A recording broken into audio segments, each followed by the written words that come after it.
अस्सलाम वालेकुम। आज का जो हमारा लेक्चर है वो लास्ट लेक्चर की ही कंटिन्यूटी है, जिसमें हम ये देखेंगे कि किस तरीके से जो मार्केट के अंदर सप्लाई और डिमांड है वो शिफ्ट करता है। तो लास्ट लेसन के अंदर हमने देखा था इक्विलिब्रियम एनालिसिस। तो उसी की कंटिन्यूटी में आज हम देखेंगे कि कैसे यहाँ पे जो है डिमांड और सप्लाई शिफ्ट होते हैं। सबसे अहम बात तो ये है कि डिमांड या सप्लाई जो है या दोनों इकट्ठे शिफ्ट हो सकते हैं।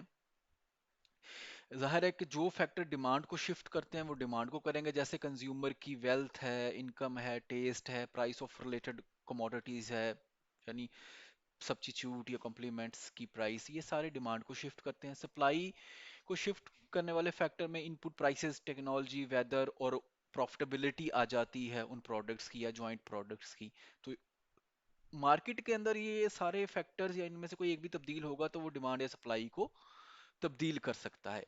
यहाँ पर ये बात नोट करने के काबिल है कि जब डिमांड शिफ्ट होगी तो जो इक्विलिब्रियम है वो सप्लाई कर्व के ऊपर मूवमेंट उसकी होगी रिस्टोर होने के लिए, और वाइस वर्सा भी ट्रू होगा।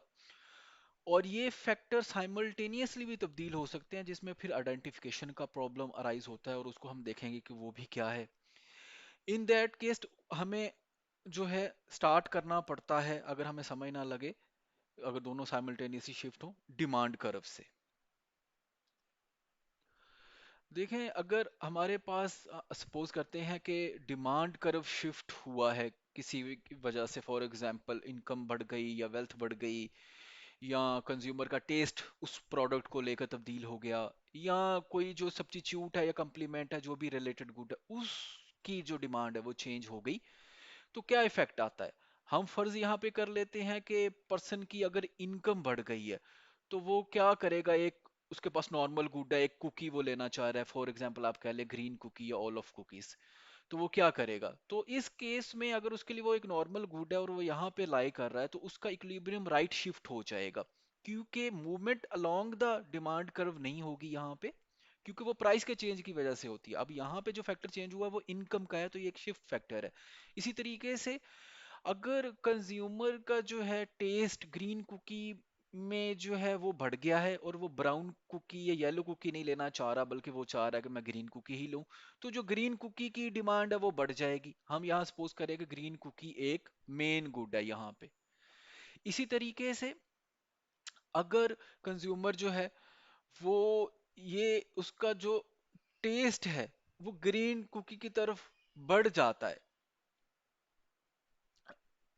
तो वो उसको ज्यादा डिमांड करेगा। इसी तरीके से अगर फॉर एग्जांपल प्राइस चेंज हो जाती है ग्रीन कुकी की, ठीक है, तो वो फिर उस सूरत में डिमांड को जो है वो कम कर सकता है, यानी ये डिमांड कर्व हमारा लेफ्ट शिफ्ट हो सकता है। या अगर प्राइस बढ़ जाए ब्राउन कुकी की तो फिर ये राइट शिफ्ट हो सकता है।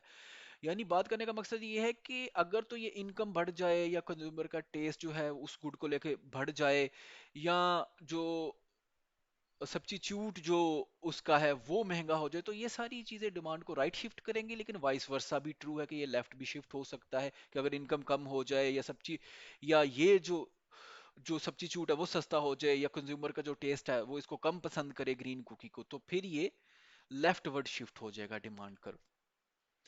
इसी तरीके से सप्लाई कर्व भी शिफ्ट हो सकता है, और इसके जो मेन फैक्टर्स हैं उनके अंदर इनपुट प्राइस, टेक्नोलॉजी और एक्सपेक्टेड प्राइस या प्रॉफिट भी आ जाते हैं। तो अगर हम फर्ज ये करते हैं कि इनपुट की प्राइस कम हो जाए या टेक्नोलॉजी इंप्रूव हो जाए या फ्यूचर प्राइसेस उस गुड्स की बढ़ जाएं, तो फिर सप्लाई कर्व जो है शिफ्ट हो जाएगा डाउनवर्ड टू द राइट। और हम ये राइट ग्राफ में देख सकते हैं कि ये राइट शिफ्ट हो गया। इस सूरत में क्या होगा कि प्राइसेस कम हो जाती हैं और हमारे पास जो इक्विलिब्रियम न्यू क्वांटिटी है वो बढ़ जाती है। और वाइस वर्सा भी ट्रू है कि अगर इनपुट प्राइस बढ़ जाए, फॉर एग्जांपल मैं कह रहा हूँ कि बनाना महंगा पड़ गया, कॉस्ट ऑफ प्रोडक्शन, तो ये फिर पीछे शिफ्ट हो जाएगा, और जाहिर है कि उसकी वजह से फिर प्राइसेस भी बढ़ जाएंगी, यानी इनपुट प्राइसेस बढ़ने से, या कोई नेगेटिव ऑयल शॉक लग गया या एक्सपेक्टेड फ्यूचर प्राइस कम है, तो फिर सप्लाई करो पीछे शिफ्ट होता है मार्केट डिमांड के अंदर। इसी तरीके से हमारे पास मार्केट के अंदर आइडेंटिफिकेशन का प्रॉब्लम आ सकता है। वो उस वक्त आता है जब सप्लाई और डिमांड जो है इकट्ठा अगर वो शिफ्ट करें, तो हमें आइडेंटिफिकेशन का प्रॉब्लम आ सकता है। फॉर एग्जांपल के सप्लाई कर्व शिफ्ट करे तो हमें पता चल सकता है कि डिमांड कर्व हम उसको ट्रेस कर सकते हैं, तो आइडेंटिफिकेशन ऑफ डिमांड हो सकती है। और इसी तरीके से अगर डिमांड कर्व शिफ्ट करे तो हम उन पॉइंट्स से उसकी शिफ्टिंग से सप्लाई कर्व को आइडेंटिफाई कर सकते हैं। लेकिन इस तरह से भी हमारे पास पॉसिबिलिटी है कि दोनों कर्व साइमल्टेनियसली शिफ्ट करें, यानी डिमांड अपने डिमांड के फैक्टर की वजह से, सप्लाई अपने सप्लाई की फैक्टर से, एक फॉर एग्जांपल दोनों बढ़ जाए या दोनों एक कम हो जाए एक बढ़ जाए। तो फिर हमें जो न्यू इक्विलिब्रियम है, जो क्वांटिटी है और वो चेंज क्यों आया है, वो हम नहीं बता सकते कि ये चेंज हमें क्यों आया है। तो इस सूरत के अंदर हमने उस चेंज को फिर जो है आइडेंटिफाई करने में हमें जो है प्रॉब्लम फेस करनी पड़ेगी। तो ये हमारे पास केस है जहां पे ये डिमांड शिफ्ट हुई है, तो हमने इस दो पॉइंट से जो है सप्लाई कर्व को आइडेंटिफाई कर लिया है। और यहाँ पे जो है सप्लाई कर्व जो थे वो शिफ्ट हुए हैं, तो हमने इन तीनों पॉइंट्स से डिमांड कर्व को जो है न्यू को वो हम आइडेंटिफाई कर सकते हैं। लेकिन यहाँ पे ये दोनों सप्लाई भी शिफ्ट हो रहे हैं और डिमांड भी जो है शिफ्ट हो रही है। तो हम यहाँ पे इनकी शिफ्टिंग से आइडेंटिफाई नहीं कर सकते कि कौन सा पॉइंट है सप्लाई का और कौन सा है डिमांड का। यहां से हो रहा है, यहां से भी हो रहा है, लेकिन इस ग्राफ से हम देख सकते हैं कि हम आइडेंटिफाई नहीं कर सकते जब वो दोनों साइमल्टेनियसली शिफ्ट करते हैं। अच्छा, इसी तरीके से हमारे पास गवर्नमेंट का रोल आ जाता है मार्केट इक्विलिब्रियम को कंट्रोल करने के लिए, और वो दो कंसेप्ट है, वो टैक्स भी देते हैं, सब्सिडी भी देते हैं।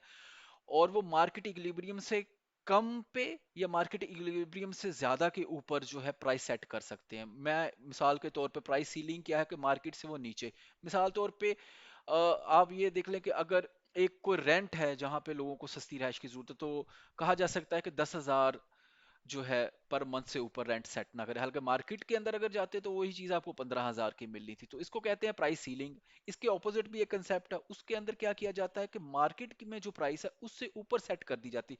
फॉर एग्जांपल जैसे आजकल वीट का जो रेट है वो 2,000 है, लेकिन गवर्नमेंट ने उसको 2500 या 2,800 सेट कर दिया, तो इसको हम कहेंगे प्राइस फ्लोर है। ये गवर्नमेंट इसको सेट करती है।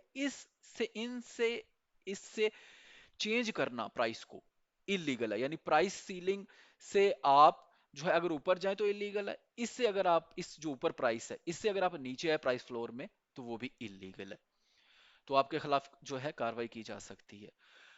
इसका मकसद क्या होता है कि लोगों को बेनिफिट किया जाए। गवर्नमेंट का रोल क्या होता है, लोगों को बेनिफिट करना। तो जैसे लाइफ सेविंग मेडिसिन है तो उसकी प्राइस सस्ती की जा सकती है, लोगों को वेजेस जो है हायर सेट किए जाते हैं तो उसको प्राइस फ्लोर कहा जाता है। इस केस में जो है डिमांड जो है ज्यादा हो जाती है और इस केस में जो है सप्लाई ज्यादा हो जाती है प्राइस फ्लोर के केस में। तो यहाँ पे शॉर्टेज होती है और यहाँ पे सरप्लस होता है, लेकिन ये करेक्ट नहीं होते क्योंकि गवर्नमेंट ने इनको रोक रखा होता है।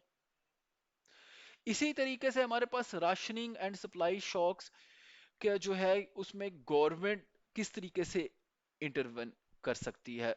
इसी जो राशनिंग का कंसेप्ट है जिसमें वो प्राइस सेट करते हैं, लिमिट करते हैं रिसोर्सेज को ताकि वो ऑप्टिमली यूज हो जाएं प्राइसेस के थ्रू। तो यहाँ पे प्राइसेस को वो सेट करने के लिए क्या कर सकते हैं कि वो टैक्स इंपोज कर सकते हैं जैसे हमने प्रीवियस के अंदर देखा है, या वो क्या कर सकते हैं, वो सब्सिडी दे सकते हैं कि आप सस्ता बेचें। और इस सूरत में फिर हमारे पास जो है सप्लाई कर्व शिफ्ट हो सकता है, अगर वो टैक्स इंपोज कर देते हैं प्रोडक्शन के ऊपर, तो ये दोनों जो है हमारे सप्लाई कर्व को शिफ्ट कर सकते हैं। लेकिन अगर प्राइस प्राइस टैक्स गवर्नमेंट बढ़ा दे, एड वलोरम टैक्स जिसको कहा जाता है, तो उस सूरत में फिर हमारी जो है slope of the supply curve भी चेंज हो जाती है, यानी वो शिफ्ट भी होगा लेकिन उसकी स्लोप भी चेंज हो जाती है, क्योंकि वो जो प्राइस के ऊपर टैक्स लगेगा वो उसकी स्लोप को भी इफेक्ट करता है और वो उसको शिफ्ट भी करता है। इसी तरीके से एक कंसेप्ट हमारे पास आ जाता है सोशल कॉस्ट का। सोशल कॉस्ट ये होती है कि किसी भी इकोनॉमिक डिसीजन की जो cost society as a whole bear कर रही है, इसमें प्राइवेट कॉस्ट भी आ जाती है और जो कि एक प्रोडक्शन की जो प्राइवेट कॉस्ट है, और इसमें एक्सटर्नल कॉस्ट भी आ जाती है। मिसाल तौर पे एक फैक्ट्री लगी है तो जो उसने बनाया वो तो उसकी कॉस्ट है, लेकिन वो जो धुआं वगैरह और इन्वायरमेंट को डैमेज कर रही है वो उसकी एक्सटर्नल कॉस्ट है। तो इन दोनों को अगर हम सम करेंगे तो वो हम कहेंगे कि ये एक सोशल कॉस्ट है, और ये बहुत सारे इकोनॉमिक डिसीजंस के अंदर पाई जाती है। और इसका हमें क्या फायदा होता है कि हमें जो है डिसीजन मेकिंग करने में आसानी होती है कि कोई प्रोजेक्ट शुरू करना है या नहीं करना है, तो उसकी हम जो एक्सटर्नल कॉस्ट है उसको भी देखेंगे, एक्सटर्नैलिटी जो है उनको भी देखेंगे। वो पॉजिटिव भी हो सकती हैं, के कोई बेनिफिट हो जाए, जैसे आपके मोहल्ले में कोई डॉक्टर रहता है तो वो उसके पॉजिटिव बेनिफिट है। लेकिन यूजुअली तौर पे अगर कोई इकोनॉमिक डिसीजन करें इंडस्ट्रियल साइड का, तो उसमें कॉस्ट इन्वॉल्व होती है। इसी तरीके से एक कंसेप्ट है हमारे पास मार्जिनल कॉस्ट का। मार्जिनल कॉस्ट क्या होती है कि टोटल कॉस्ट में जो तब्दीली आए एक यूनिट आउटपुट बनाने से, यही उसका जो स्टैंडर्ड एक मार्जिनल का हमारे पास डेफिनेशन है कि टोटल कॉस्ट में जो तब्दीली आए ड्यू टू जो है वन यूनिट ऑफ आउटपुट, एक जो यूनिट जो आप आउटपुट का बनाएंगे तो उसको कहेंगे हम मार्जिनल सोशल कॉस्ट। इसका फायदा क्या है कि एफिशिएंसी ऑफ प्रोडक्शन और कंजम्पशन के अंदर हम इस कंसेप्ट को आगे यूज करते हैं, सिंपल मार्जिनल कॉस्ट को नहीं बल्कि मार्जिनल सोशल कॉस्ट को। और ये सम होता है मार्जिनल प्राइवेट कॉस्ट का और मार्जिनल एक्सटर्नल कॉस्ट का, यानी ये इन दोनों को जो है जो मार्जिनल इंक्रीमेंट होता है उसका ये सम होता है। हमारा जो नेक्स्ट लेक्चर है इंशाल्लाह ताला उसके अंदर हम इलास्टिसिटी को जो है कंटिन्यू करेंगे। तब तक के लिए अल्लाह हाफिज, थैंक यू सो मच।